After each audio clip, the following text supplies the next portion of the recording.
بدعت کا مطلب یہ ہوتا ہے کہ اللہ نے یا اس کے رسول نے اتنا اچھا کام چھوڑ دیا، ان کو پتہ ہی نہیں چلا۔ نیکی تو اصل یہ ہے۔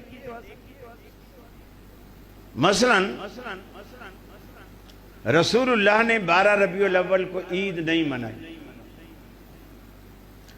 اب جو مناتے ہیں ان کے دل و دماغ میں یہ بیٹھ گیا ہے کہ اتنا اچھا کام 1400 سال سے چھوٹا ہوا تھا، لوگوں کو پتہ ہی نہیں چلا۔ اس کا مطلب یہ ہے کہ بدعت ہی خود کو شریعت ساز سمجھ رہا ہے کہ یہ شریعت بنانے والا ہے، اور اسی نقطے سے یہ بات خود بخود پیدا ہو جاتی ہے